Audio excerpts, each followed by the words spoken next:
सुनिए, आज हम लोग पढ़ेंगे सुंग डायनेस्टी या सुंग वंश।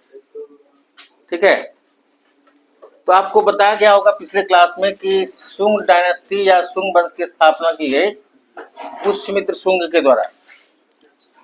पुष्यमित्र शुंग के द्वारा शुंग वंश की स्थापना की गई। Founder of Pushyamitra Shunga dynasty was Pushyamitra Shunga. आपको बताए थे कि मौर्य वंश के अंतिम शासक बृहद्रथ की हत्या करके इसके द्वारा गद्दी हासिल की गई थी। कौन था लास्ट रूलर? बृहद्रथ। इसको 185 बीसी में हटा करके पुष्यमित्र शुंग द्वारा शुंग डायनेस्टी या शुंग वंश की स्थापना की गई। ठीक है, इसके द्वारा अपनी राजधानी बनाया गया विदिशा या Besnagar. His capital was Vidisha और बेसनगर। इसकी राजधानी थी विदिशा या बेसनगर।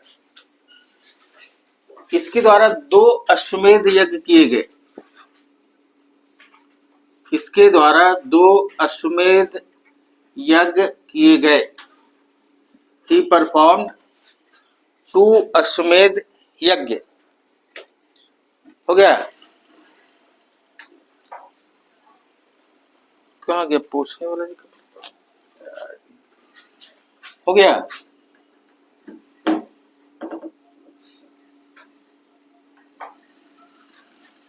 लिख लीजिए। और Patanjali, the author of Mahabhashya, was his contemporary। देखिए, महाभाष्य के लेखक पातंजलि इसके समकालीन थे। इसके पुष्यमित्र शुंग के कंटेम्पररी, इसके समकालीन थे। देखिए, ऐसा माना जाता है, it is believed that he defeated Shaka ruler Menander, sorry Indo Greek ruler Menander. इसके द्वारा इंडो ग्रीक शासक मेनांदर को संभवतः हराया गया। ऐसा माना जाता है कि इसके द्वारा इंडो ग्रीक शासक मेनांदर को हराया गया। ठीक है, सुनिए जरा सब मेनांदर के बारे में बता दें। लिखिए इसके बारे में जरा सा। तो हिज कैपिटल वाज साकाल और सियालकोट। अभी जो मॉडर्न सियालकोट है वही इसकी राजधानी थी, साकाल या सियालकोट। ठीक है,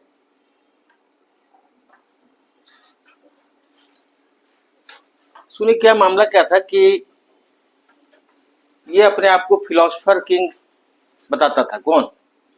मेनांदर। इसका यह मानना था कि अब मेरे साथ कोई भी शास्त्रार्थ नहीं कर सकता है। बात समझे? तो इस तरह का एक चैलेंज एक तरह से दिया।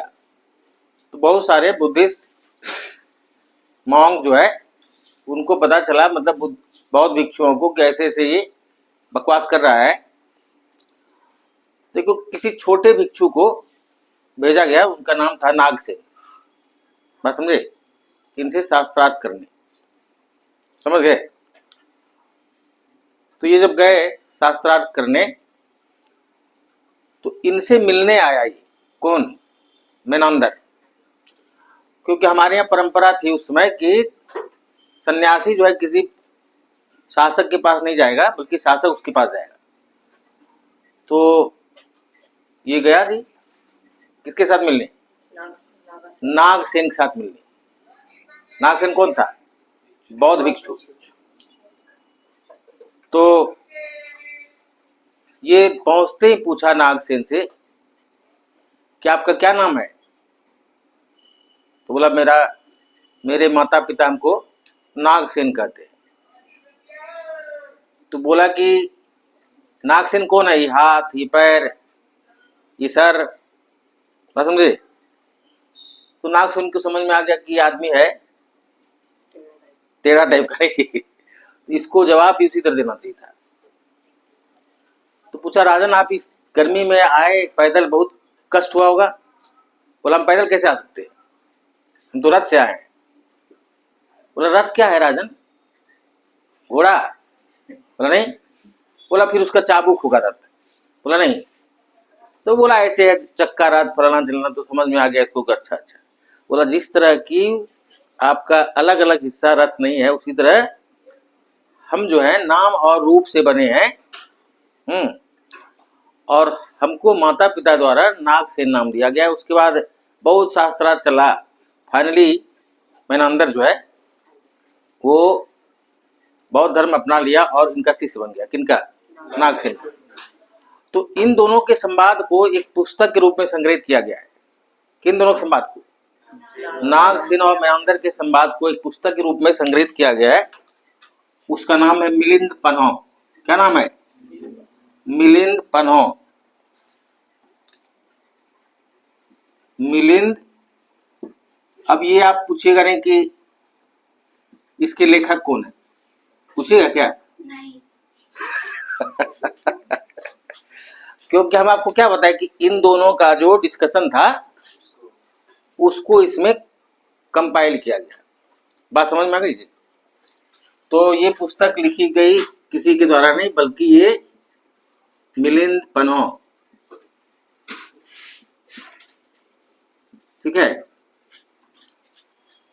अब हम आपको बता रहे थे शुंग वंश के बारे में, तो पुष्यमित्र शुंग के बारे में आपको बता दिए।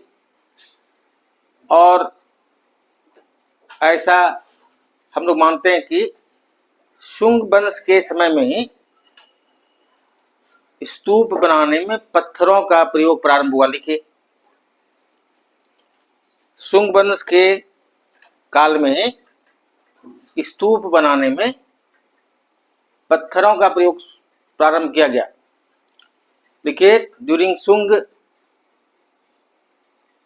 Dynasty, Shunga period, the use of stone started for the construction of stupas. देखिए, it is believed that, देखिए ऐसा माना जाता है कि रेलिंग्स एंड तोरण द्वार और entrance of Bharhut was built during the reign of Pushyamitra Shunga. देखिए, हिंदी में लिखिए जी कि ऐसा माना जाता है कि पुष्यमित्र शुंग के शासनकाल के दौरान ही भारहुत का स्तूप में रेलिंग और तोरणदार का निर्माण करवाया गया। क्या क्या बताए? भारहुत के स्तूप में रेलिंग और तोरण द्वार मतलब एंट्रेंस का निर्माण करवाया गया। ठीक है। लिखिए कि during Shunga period Manusmriti was finally compiled. देखिए, शुंग शासकों के शासनकाल में ही मनुस्मृति को अंतिम रूप दिया गया।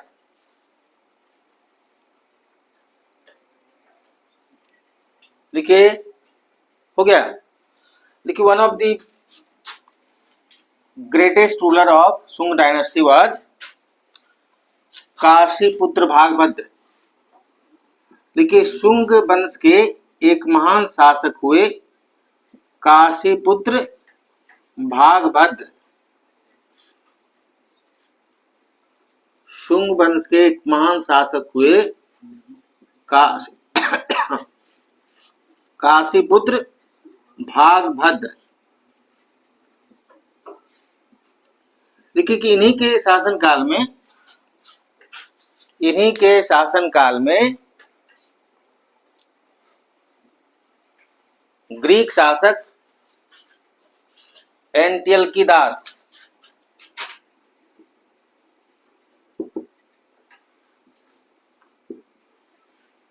के द्वारा हेलियोडोरस नामक दूत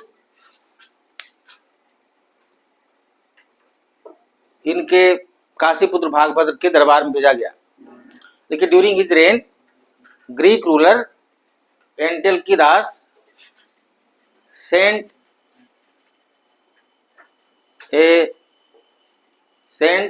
an emissary to the court of Kashiputra Bhagabhadra whose name was Heliodorus.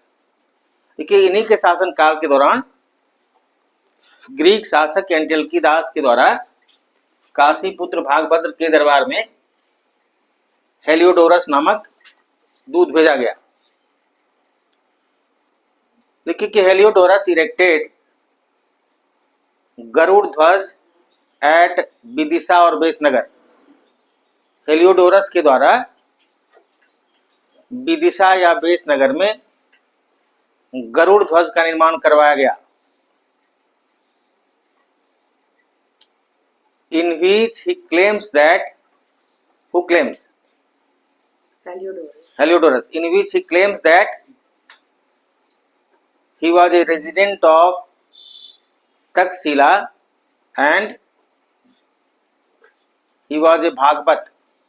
देखिए, इसमें इसके द्वारा यह दावा किया गया कि वह तक्षशिला का रहने वाला है और भागवत है। जिसके द्वारा यह दावा किया गया कि वह तक्षशिला का रहने वाला है और वह एक भागवत है। ये वाला प्रश्न कभी यूपीएससी में आया है, समझे, इसलिए आपको हम ये बताए। ठीक है, तो लिखिए the last ruler of Shunga dynasty was, लिखिए शुंग वंश के अंतिम शासक हुए देवभूति या देवभूमि। शुंग वंश के अंतिम शासक हुए देवभूति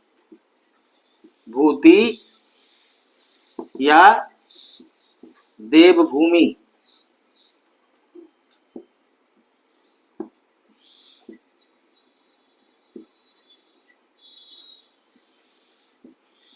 हो गया।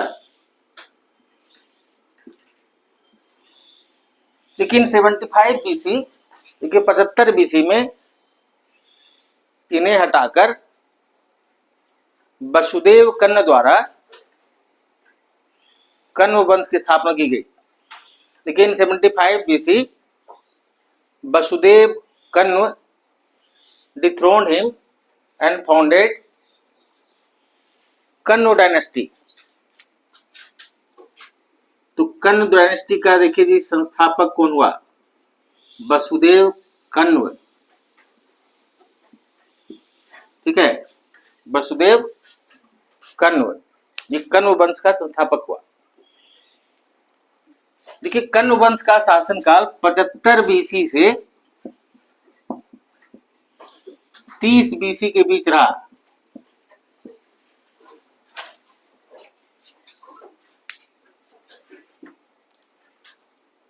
हो गया जी। कण्व वंश का शासनकाल कितना रहा? 75 बीसी से 30 बीसी। इस सब का कोई खास ज्यादा महत्व नहीं है, इसलिए इसको आप आगे बढ़िए। देखिए the last ruler of this dynasty was, इस वंश के अंतिम शासक हुए कौन हुए बताइए? Susharma. The last ruler of this dynasty was Susharma.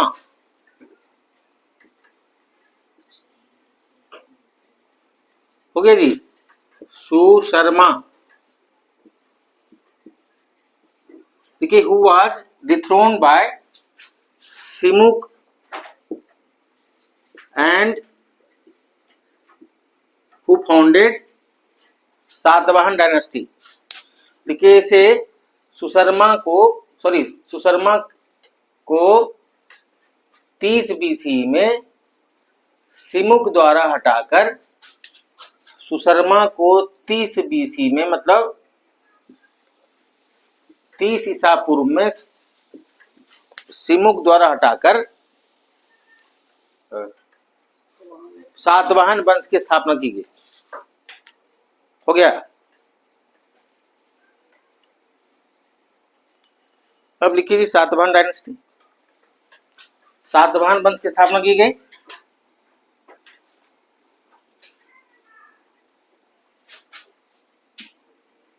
तो आपको याद रखना है कि सातवाहन वंश का संस्थापक कौन था? सिमुक। नहीं, देखिए Satavahana is also known as Andhra. देखिए सातवाहन को आंध्र भी कहते हैं।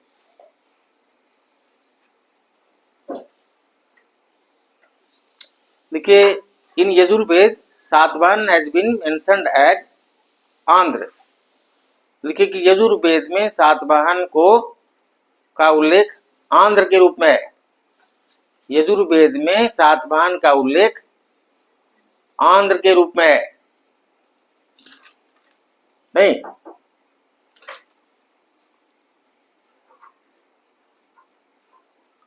हो गया।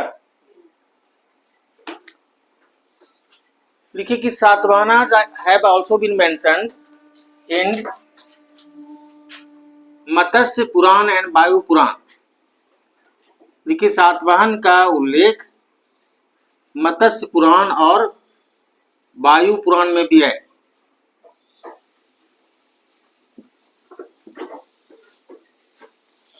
ठीक है, मत्स्य पुराण और वायु पुराण।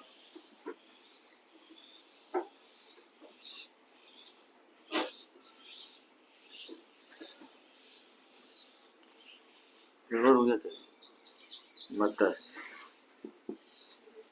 पुराण।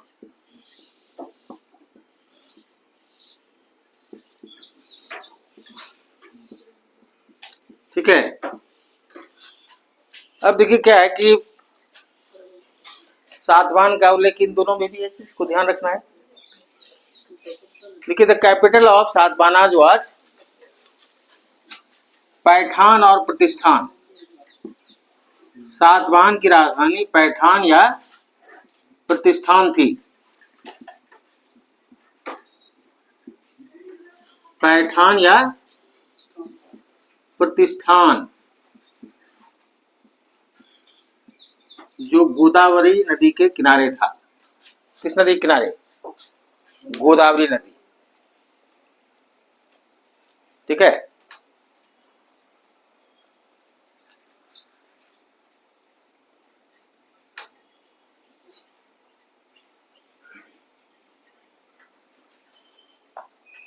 देखिए the earliest great ruler of Satavahanas was Satakarni first. देखिए सातवाहन वंश के पहले महान शासक हुए सतकर्णी प्रथम।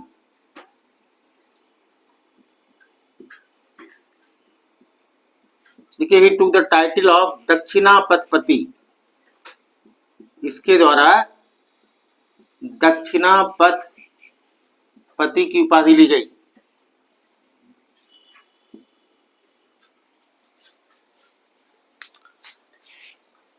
समझे?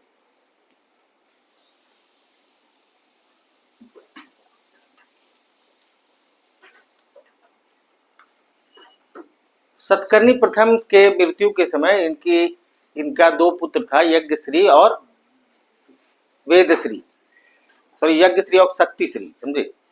तो ये दोनों नाबालिग था। समझे? इसलिए इनकी पत्नी मतलब दोनों बच्चे की मां, जिसका नाम था नैनिका, नैनिका के द्वारा गार्जन के रूप में शासन किया गया। देखिए at the time of Satakarni प्रथम death his two sons were minor. इसके दोनों पुत्र नाबालिग थे, इसलिए Therefore, his wife Nainika ruled as regent of her sons. देखिए, इसलिए इसके इसकी पत्नी नैनिका द्वारा अपने 2 पुत्र के संरक्षिका के रूप में शासन किया गया। अब सुनिए जी, ये क्यों आपको ये बताया कि हम हिस्ट्री पढ़ा रहे हैं, उसमें आपको कहानी की तरह पढ़ा रहे हैं ये, क्योंकि एक बड़ी घटना है कि किसी डायनेस्टी का जो रूलर, वो कौन हुई? महिला। तो ये आपको बताने के लिए ये हिस्टोरियन ये बता रहा है आपको कि उस समय इसका मतलब महिला इतने ऊपर तक जा सकती थी कि वो रूल कर सकती थी। बात समझ में आई?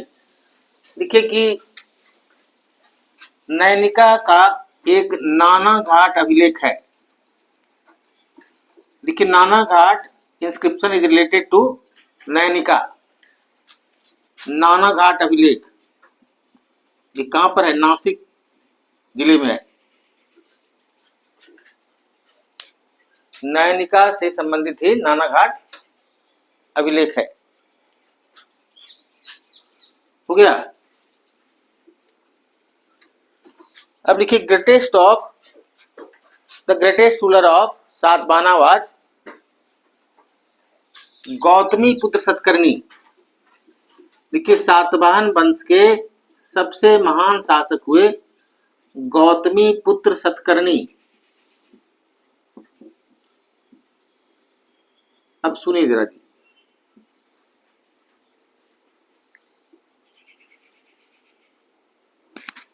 देखिए अभी गौतमी पुत्र सतकर्णी जो था, इसके नाम से क्या पता चल रहा है? गौतमी पुत्र।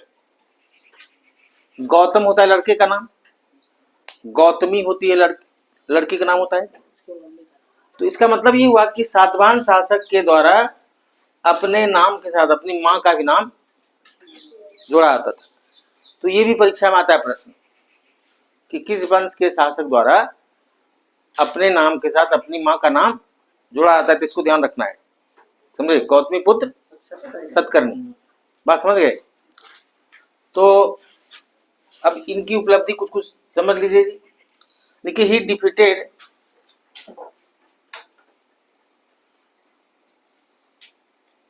The ruler of Kshaharata dynasty नहापान।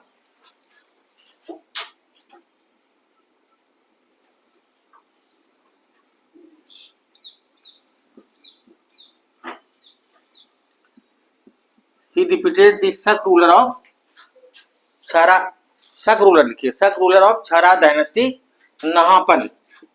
नहापान या नहापन जो भी लिखना है लिख लीजिए। देखिए, इसके द्वारा शक शासक, छहरात वंश के शक शासक नहापन को हराया गया। Therefore he took the title of छत्री दर्प मर्दन। इसलिए इनके द्वारा क्षत्रिय दर्प मर्दन की उपाधि ली गई।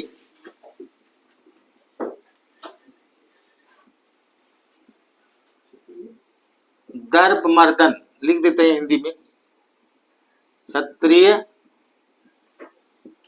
दर्प मर्दन।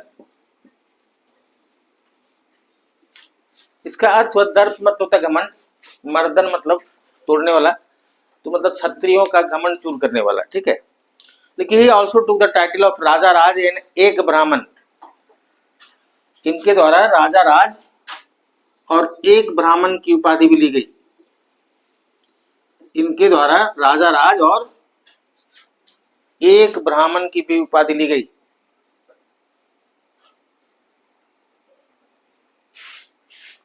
हो गया जी?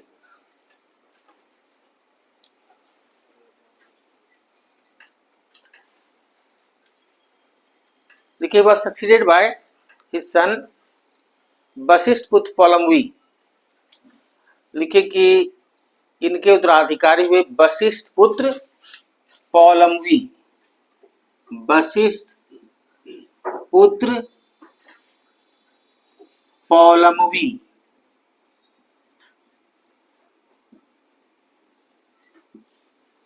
लेकिन Purana has been referred to as Pulumavi. देखिए पुराण में इन्हें पॉलमी कहा गया है। वशिष्ठ पुत्र पॉलमी लिखे। He was once defeated by the Shaka ruler Rudradaman. देखिए इन्हें शक शासक रुद्रदमन के द्वारा हराया गया। Although he was the son in law of Rudradaman, इन्हें शक शासक रुद्रदमन के द्वारा हराया गया। हो गया।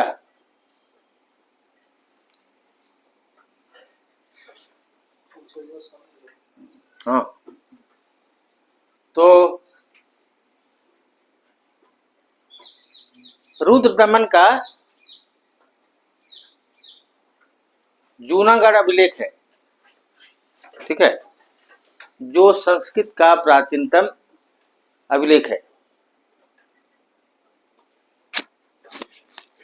देखिए देख लीजिए जूनागढ़ का, सॉरी रुद्रदमन का जूनागढ़ अभिलेख है, जो संस्कृत का प्राचीनतम अभिलेख है, जो 150 AD का है। देखिए तो लिख लीजिए। देखिए कि Junagadh inscription was issued by शक ruler Rudradaman. It is the oldest Sanskrit inscription. यह संस्कृत का प्राचीनतम अभिलेख है। 150 AD का है जी। 150 AD कौन चीज? जूनागढ़ अभिलेख, ठीक है। तो इसको देखिए, the last great ruler of Satavahana dynasty was यज्ञ श्री सतकर्णी। सातवाहन वंश के अंतिम महान शासक हुए यज्ञ श्री सतकर्णी।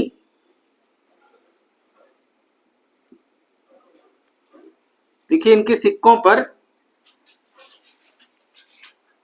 युद्धपोत का चित्र अंकित है। देखिए कि the image of warship is engraved on his coins.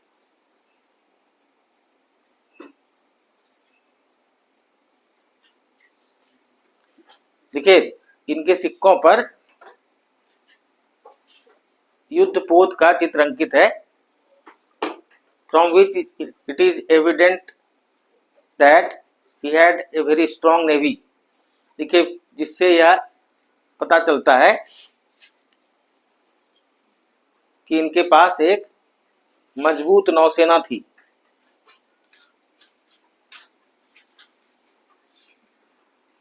देखिए Satavahana ruler issued lead coins. देखिए सातवाहन शासक द्वारा सिक्के का सिक्का चलाया गया। सीसा, लेड, PB।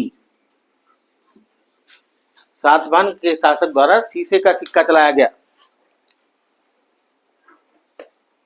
देखिए Satavahana were the first to transfer administrative power along with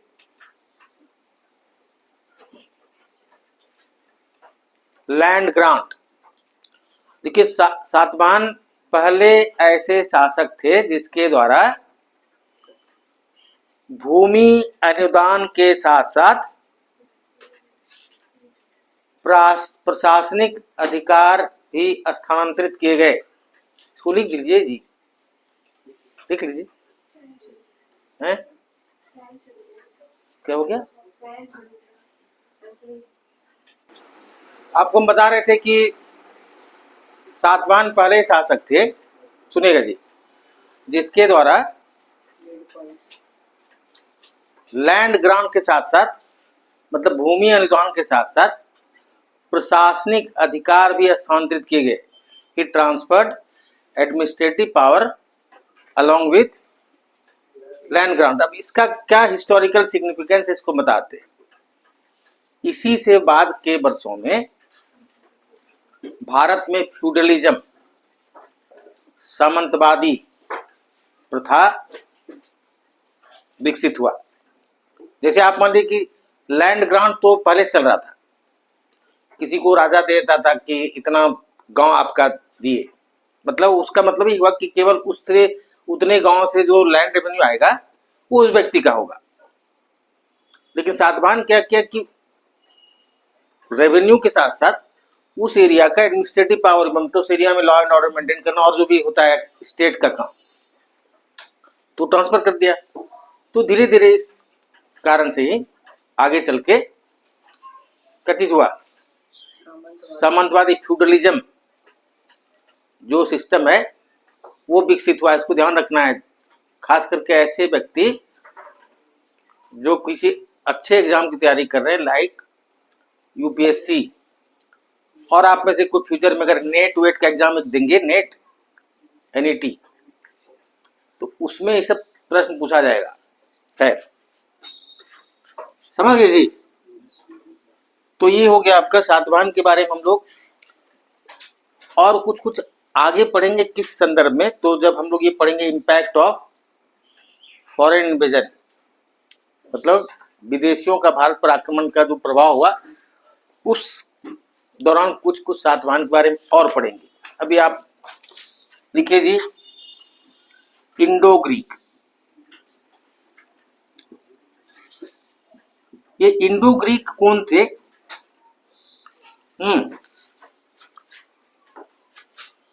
ये लोग बेसिकली मूल रूप से, ध्यान दीजिएगा, ये लोग मूल रूप से रहने वाले थे तुर्की में, एक द्वीप था आइलैंड, आयोनियन आइलैंड। तो चूंकि ये लोग उसी रीजन से आए थे, किस आइलैंड से? आयोनियन, ठीक है जी, आयोनियन। तो इस रीजन से या इस आइलैंड से ये लोग मूल रूप से आए थे, ठीक है। तो इसीलिए आयोनियन से धीरे धीरे करते करते हो गया यौना, यौना से धीरे धीरे योना, और फिर संस्कृत में उसको हो गया यवन। क्या चीज बताए?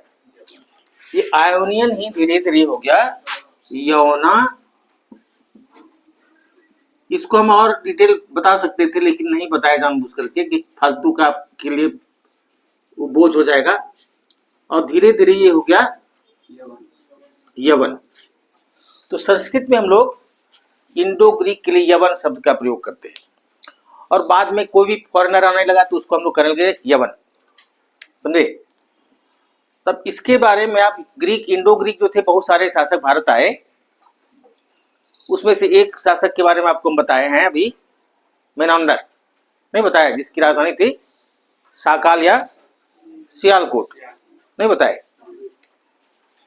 तो इंडो ग्रीक जो है उसमें बहुत तरह के शासक हुआ, इसको उतनी जानकारी आपको जरूरत है नहीं, समझे। लेकिन इतना केवल जानना है कि मौर्य के पतन के बाद भारत आने वाले पहले विदेशी हुए कौन? Yavana, Indo Greek. देखिए, Indo Greeks were the first foreigner to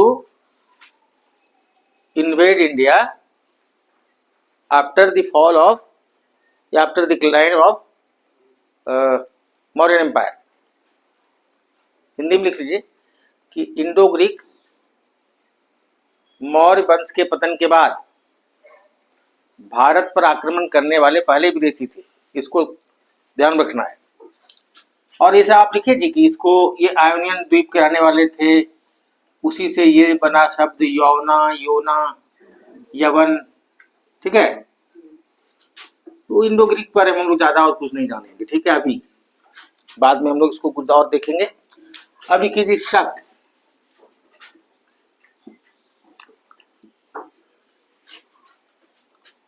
देखिए शक कौन था सुनिए, लिख लीजिए जी। देखिए, they were original inhabitants of Central Asia. देखिए, ये मूल रूप से मध्य एशिया के रहने वाले थे,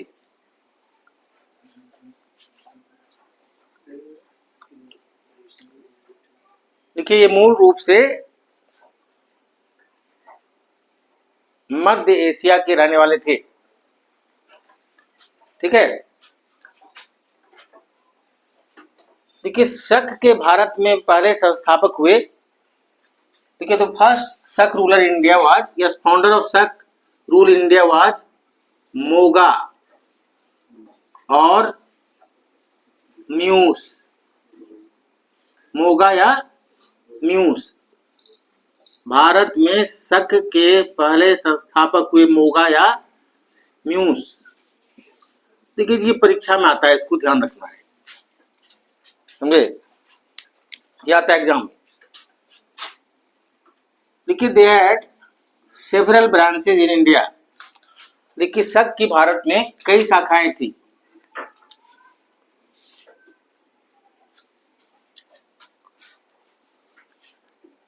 ये सब लिखने की जरूरत निकाल, सुन लीजिए।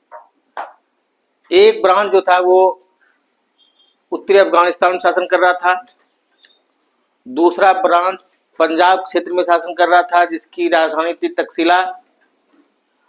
तीसरा ब्रांच मथुरा के क्षेत्र में शासन करता था। चौथा ब्रांच वेस्टर्न इंडिया में शासन करता था, पश्चिमी भारत में।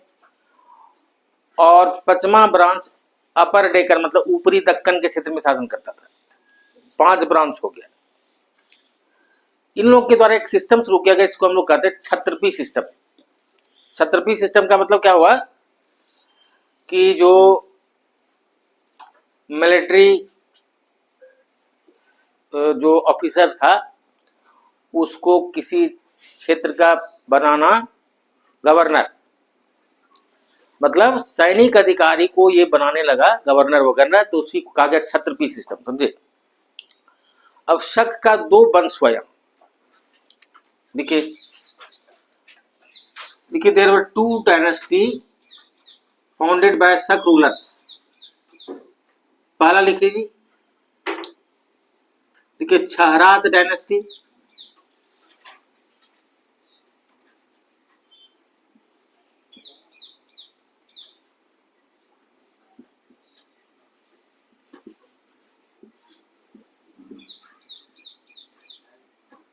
देखिए it was founded by Bhumaka. इसकी स्थापना भूमक के द्वारा की गई। और कर्दमक डायनेस्टी,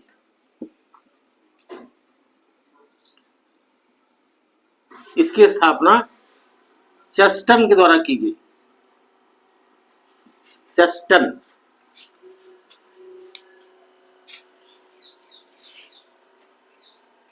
हो गया। छहरात वंश का संस्थापक कौन हुआ? भूमक। और कर्दमक वंश का हुआ। ये दोनों भी परीक्षा में आता है, इसको ध्यान रखना है।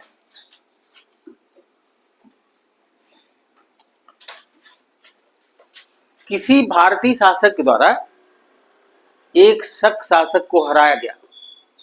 उस भारतीय शासक का नाम था विक्रमादित्य, समझे। तो इसके बाद जब भी किसी भारतीय शासक द्वारा किसी विदेशी शासक को हराया गया तो उसके द्वारा क्या उपाधि ली गई? विक्रमादित्य। देखिए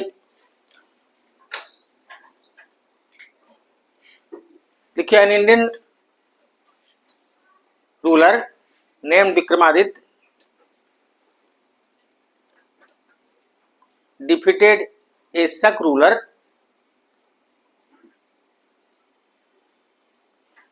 and he started a new era to commemorate this event. It was known as Vikram era. लेकिन इनके द्वारा किसी भारतीय शासक जिनका नाम था विक्रमादित्य, उनके द्वारा शक शासक को हराया गया और इसी बात को मनाने में के लिए इनके द्वारा एक नए संवत की शुरुआत की गई, जिसको विक्रम संवत कहा गया। ये 58 BC में हुआ थी शुरू। इसको क्या कहा गया? विक्रम संवत, ये भी बहुत इंपॉर्टेंट है, परीक्षा में आता है। कब शुरुआत हुई? 58 BC में हुई पहला चीज, इसके द्वारा शुरू किया गया, विक्रमादित्य के द्वारा, इसलिए नाम हुआ इसका विक्रम संवत। तो आपको ये भी बताया कि इसके बाद जो भी भारतीय शासक द्वारा किसी विदेशी को हराया जाता था तो उसके द्वारा विक्रमादित्य की उपाधि ली गई। तो इस तरह से भारत में 14 विक्रमादित्य हुए। कितने विक्रमादित्य हुए? 14 विक्रमादित्य।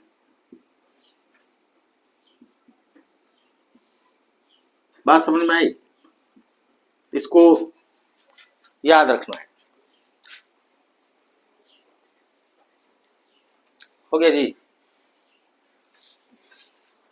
तो ये हो गया शक। अब नेक्स्ट लिखिए जी।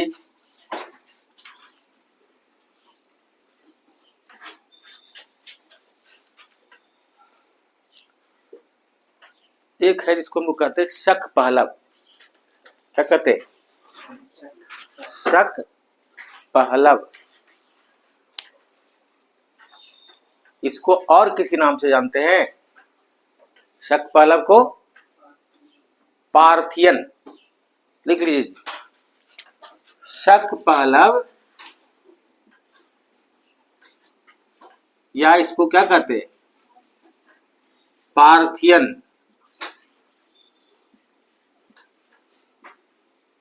इसका कोई विशेष महत्व नहीं है, समझे? महत्व इतना ही लिखे कि ये भी सेंट्रल एशिया के रहने वाले थे। देखिए, ये भी कहाँ के थे? मूल रूप से मध्य एशिया के रहने वाले थे। शक पहलव ये डायनेस्टी है, वंश है। इस वंश के एक प्रमुख शासक हुए गोंडोफर्नीस। कौन सा हुए? गोंडोफर्नीस। हाँ, देखिए, इसी के शासनकाल के दौरान सेंट थॉमस नामक व्यक्ति भारत में ईसाई धर्म का प्रचार करने आया था।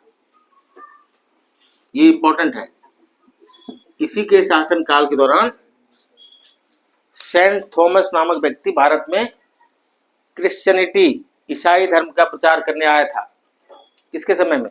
गोंडोफर्नीस के समय में। समझे?